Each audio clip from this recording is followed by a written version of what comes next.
Hello friends, તો આપણે આગળ વાત કરી રહ્યા છીએ એ છે રાસાયણિક પ્રક્રિયાનો વેગ. હવે પ્રક્રિયાના વેગ વિશે આગળ વાત કરતા પહેલા આપણને શરૂઆતમાં આપેલું છે કે પ્રક્રિયા આપણને ઘણા બધા અલગ અલગ પ્રકારની દેખાય. જેમ કે અમુક પ્રક્રિયાઓ જોઈએ ને તો એ અતિ ઝડપી છે. અતિ ઝડપી એટલે કે હું વાત કરું, ધારો કે આપણે લેબોરેટરીમાં ટાઇટ્રેશન કરતા હોઈએ, HCl લઈ લઈએ અને એની સાથે NaOH લઈ લઈએ, રાઈટ. કોઈ પણ પ્રબળ એસિડ અને પ્રબળ બેઝનું જો તટસ્થીકરણની પ્રક્રિયા આપણે કરતા હોઈએ તો એ અતિ ઝડપી છે. એનો મતલબ કે HCl અને NaOH જ્યારે આ પ્રક્રિયા કરે છે તો એ વિધિન નેનો સેકન્ડ પ્રક્રિયા કરી રહી છે. એનો મતલબ કે ખૂબ જ ઓછા સમયમાં એ પ્રક્રિયા પૂર્ણ થઈ જાય છે. આ પ્રક્રિયા થશે અતિ ઝડપી, જેમ કે આપણે તટસ્થીકરણની પ્રક્રિયા લઈ શકીએ, રાઈટ. તો આનું ઉદાહરણ થશે તટસ્થીકરણની પ્રક્રિયાઓ.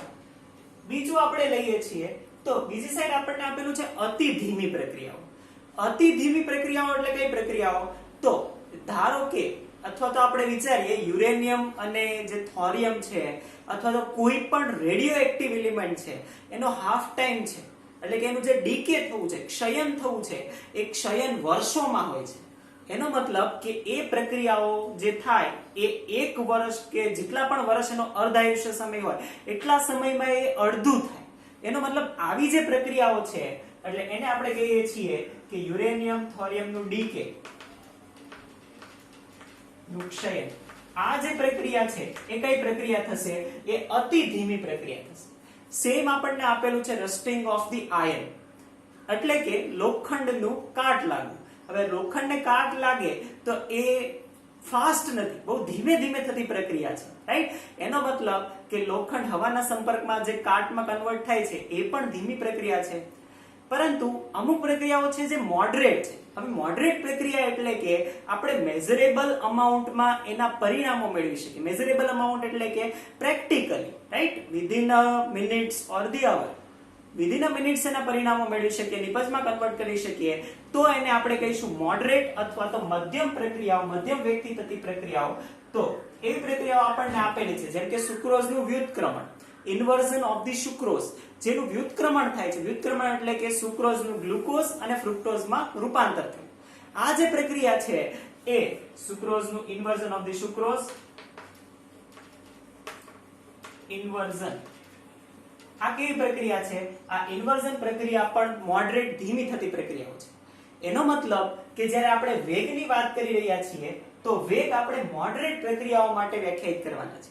કેમ કે અતિ ઝડપી, અતિ ધીમી પ્રક્રિયાઓ કરતા મોડરેટ પ્રક્રિયાઓને આપણે સરળતાથી અભ્યાસમાં લઈ શકીએ એટલા માટે, રાઈટ. આપણે લાગુ ત્રણેયને પાડી શકીએ છીએ, પરંતુ મોડરેટ પ્રક્રિયાઓ માટે આપણે એનો અભ્યાસ કરવાનો છે. તો સ્ટાર્ટ કરીએ છીએ પ્રક્રિયાનો વેગ. હવે એને પહેલા સમજી લઈએ. આપણે આ વેગ શબ્દ તમે 11માં ફિઝિક્સમાં ભણી ગયા છો. ઝડપ, વેગ, સ્થાનાંતર, અંતર, રાઈટ, આ બધી જ રાશિઓ તમે ફિઝિક્સમાં ભણી ગયા છો.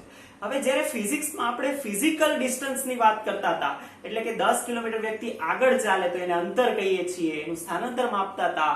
એનો મતલબ ત્યારે ફિઝિકલ ડિસ્પ્લેસમેન્ટ હતું અને ત્યારે આપણે વેગ કહેતા હતા. કોના પર વ્યાખ્યાયિત હતું? એ વ્યાખ્યાયિત હતું એને કાપેલું અંતર અથવા તો સ્થાનાંતર. પરંતુ શું પ્રક્રિયા કઈ અંતર કાપવાની છે? નહીં. તો પ્રક્રિયામાં જે બદલાવા વાળી રાશિ છે એ કઈ છે? પ્રક્રિયક અને નિપજ. આમાં જે બદલાશે એ પ્રક્રિયક અને નિપજ બદલાવાના છે. કેમ કે શરૂઆતમાં પ્રક્રિયક 100% હશે અને જ્યારે પ્રક્રિયા પૂર્ણ થવા તરફ જતી હશે ત્યારે પ્રક્રિયક ઓછો થતો જશે અને નિપજ વધતું જશે. આ પ્રક્રિયા થવાની છે. તો એને જો સિમ્પલ ગ્રાફથી દર્શાવવું હોય તો તમે આવું દર્શાવી શકો, રાઈટ. આપણને ધ્યાનમાં જ છે, આપણે સંતુલન વખતે પણ વાત કરી હતી કે અહીંયા આપણે કહી દઈએ છીએ સાંદ્રતા અને અહીંયા આપણે કહી દઈએ છીએ સમય. હવે જ્યારે પણ સાંદ્રતાનો આપણે ગ્રાફ ડ્રો કરીશું ને તો સાંદ્રતાને સ્ક્વેર બ્રેકેટ થી દર્શાવીશું. હવે સ્ક્વેર બ્રેકેટ હોય એટલે તમારે સમજી જવાનું, આ ચેપ્ટરમાં તો હંમેશા જ્યારે પણ સ્ક્વેર બ્રેકેટમાં કંઈ પણ લખીએ તો એ સાંદ્રતા દર્શાવે છે, રાઈટ. તો અહીંયા સ્ક્વેર બ્રેકેટનો મતલબ થશે સાંદ્રતા. તમારે પણ એ જ સમજવાનું. વર્સિસ ટી, સમયનો આપણે ગ્રાફ દોરીએ અને 0 સમયનો મતલબ તમારે એવું લેવાનું છે કે પ્રક્રિયા શરૂ થનાર સમય. 0 સમય એટલે કે જ્યારે પ્રક્રિયા શરૂ કરી. તો થયું શું? તો પહેલા પ્રક્રિયક હશે. હવે પ્રક્રિયક ધીમે ધીમે ધીમે ધીમે શું થતો જશે? ઘટતો જશે અને એ આ રીતે આવશે. સેમ જ્યારે શરૂઆતમાં નિપજ 0 હશે અને નિપજ વધતી જશે અને નિપજ પણ આ રીતે કન્વર્ટ થશે, રાઈટ. આ રીતે કન્વર્ટ થશે. હવે એક સમય એવો આવશે કે જ્યારે એની સાંદ્રતા બદલાતી નથી, રાઈટ, સાંદ્રતા બદલાતી નથી ને એને જ આપણે સંતુલન એવું કીધું હતું, રાઈટ, સંતુલન, ઇક્વિલિબ્રિયમ સમય.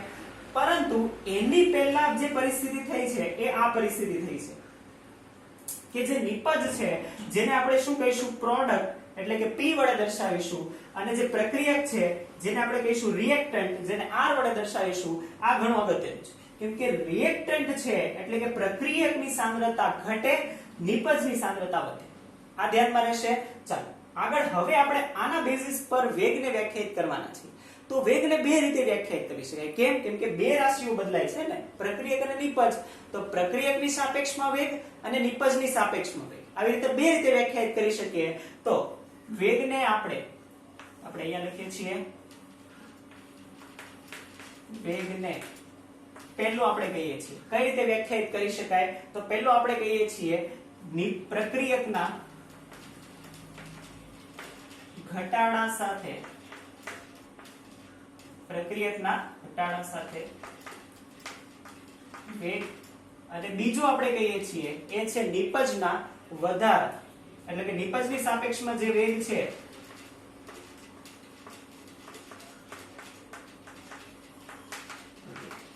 તો આ બે રીતે આપણે વેગને દર્શાવી શકીએ છીએ. હવે આપણે કહીએ છીએ તો હવે તો સિમ્પલ થઈ ગયું. ત્યાં આપણે જ્યારે ફિઝિક્સમાં આપણે વેગ માપતા હતા તો આપણે કઈ રીતે માપતા હતા, અંતિમ અંતર, પ્રારંભિક અંતર, આવું કરતા હતા. અંતિમ અંતર માઈનસ પ્રારંભિક અંતર અને છેદમાં સમય. તો સેમ અહીંયા જે બદલાશે એ શું થશે, અહીંયા જે પ્રક્રિયક ઘટે છે તો એમ કહી શકાય કે પ્રક્રિયકની સાંદ્રતા ઘટે છે, રાઈટ. તો પ્રક્રિયકને એની સાંદ્રતાના સંદર્ભમાં જ લખવાના છીએ. તો આપણે એ રીતે લખવાનો પ્રયત્ન કરીએ અને જે સરેરાશ વેગ છે એ આપણે કાઢવાનો પ્રયત્ન કરીએ, રાઈટ. તો સરેરાશ વેગ એને આપણે કહીશું R એવરેજ. તો કોઈ પણ પ્રક્રિયા માટે પહેલા આપણે લખીએ છીએ પ્રક્રિયા માટે વેગ ઇઝ ઇક્વલ ટુ, કઈ રીતે લખી શકીશું, આપણે લખી શકીશું પહેલા આપણે લખીએ છીએ આના માટે, પ્રક્રિયક માટે. તો એવી રીતે કેવું પડશે કે અંતિમ સાંદ્રતા R2 માઈનસ પ્રારંભિક સાંદ્રતા R1 છેદમાં T2 માઈનસ T1. હવે આ T2 અને T1 શું છે એ વ્યાખ્યાયિત કરી દઈએ, R2 અને R1 શું છે એ પણ વ્યાખ્યાયિત કરી દઈએ. તો અહીંયા કહીએ છીએ આપણે R2, આ છે R2 અને આ છે T2. સેમ અહીંયા ક્યાંક શરૂઆતમાં T1 છે અને આ છે R1, રાઈટ. શરૂઆતમાં R1, અંતિમ R2, રાઈટ. શરૂઆતમાં T1, અંતિમ T2. સમજાશે? હવે આના પરથી આપણે R2 અને R1 મેળવવાનો પ્રયત્ન કરીએ. તો વિચાર, R2 R1 કરીએ છીએ તો કોણ મોટું હશે? અહીંયા ગ્રાફ પર જુઓ, ગ્રાફ પર, રાઈટ. અત્યારે માત્ર કોના ગ્રાફને તમે જોશો? અત્યારે માત્ર પ્રક્રિયકના ગ્રાફને તમે જુઓ. પ્રક્રિયકના ગ્રાફને જુઓ તો અહીંયા છે R2 એટલે કે આ વેલ્યુ હશે, અહીંયા છે R1 એટલે કે આ વેલ્યુ હશે. બંનેમાંથી મોટું કોણ હશે, R2 કે R1?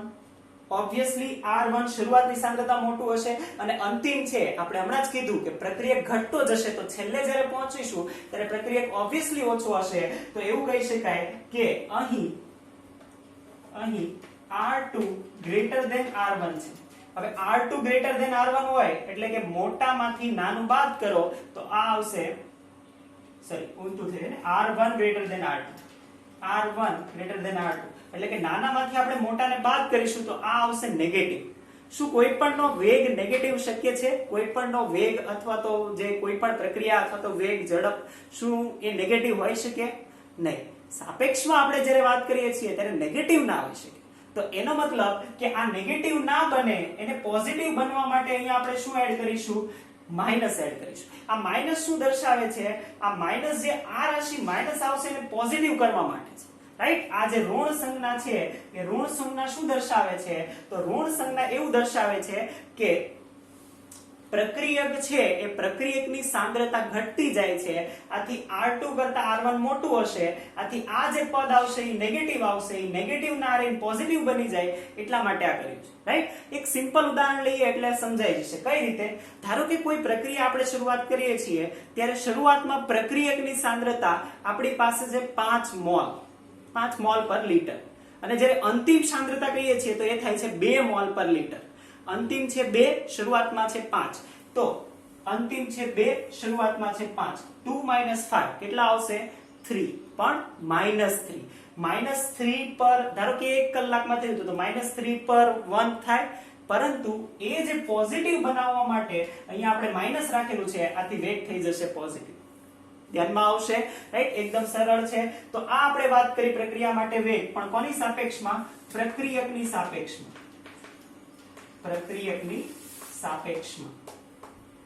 બીજી આપણે વાત કરી દઈએ છીએ, એ કોની સાપેક્ષમાં હશે? નિપજની સાપેક્ષમાં. તો આપણે કહીએ છીએ પ્રક્રિયાનો વેગ નિપજની સાપેક્ષમાં. તો અહીંયા આપણે કહીશું P2 P1 ના છેદમાં T2 T1. હવે તમને ધ્યાનમાં આવી ગયું હશે કે સ્ક્વેર બ્રેકેટમાં મેં P2 લખ્યું છે, એનો મતલબ થશે કે T2 સમયે પ્રોડક્ટ એટલે કે નિપજની સાંદ્રતા, અને સ્ક્વેર બ્રેકેટમાં P1 લખ્યું છે એટલે કે T1 સમયે નિપજની સાંદ્રતા. તો એને પણ આપણે ગ્રાફ પર દર્શાવી દઈએ. ચલો, આ રહ્યું T2 તો આપણી પાસે છે જ, તો આ થશે અહીંયા P2 અને અહીંયા થશે P1.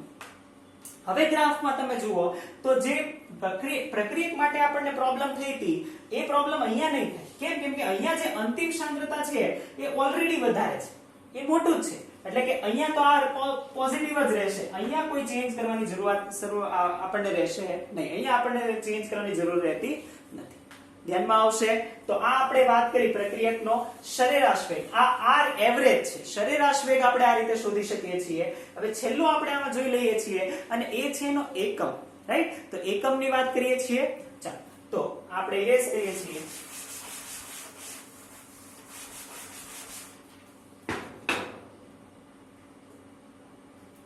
પ્રક્રિયા વેગનો એકમ. તો એકમ કઈ રીતે વ્યાખ્યાયિત થાય? તો એકમ શરૂઆતમાં ઉપર જે છે એ શું છે? સાંદ્રતા છે. તો ઉપર થશે સાંદ્રતાનો એકમ ના છેદમાં સમયનો એકમ. ઓકે, હવે સાંદ્રતાનો એકમ તો આપણે લઈ લઈએ મોલારિટી માટે. તો એ તો શું છે? મોલ પર લીટર. એટલે એમ કહી શકાય કે મોલ લીટર ઇન્વર્સ. મોલ પર લીટર. અને સમયનો એકમ શું થશે? સમયનો એકમ આપણે અહીંયા લઈ લઈએ છીએ સેકન્ડ. તો અહીંયા થશે સેકન્ડ. તો આપણી પાસે જે સાંદ્રતા પ્રક્રિયાનો એકમ થશે એ થશે mall litre inverse second inverse, right? તો આ આપણા માટે થશે પ્રક્રિયાનો એકમ. અને આ આપણે જે બંને વ્યાખ્યાયિત કર્યા છીએ, આ બંને શેનો સૂત્ર થશે? R average, right? તો આ સરેરાશ વેગના આપણી પાસે સૂત્રો થયા કે જેને આપણે સમજ્યા. ખાસ ઇમ્પોર્ટન્ટ એ છે કે અહીંયા જે માઈનસ છે ને, આ ભૂલવાનું નથી.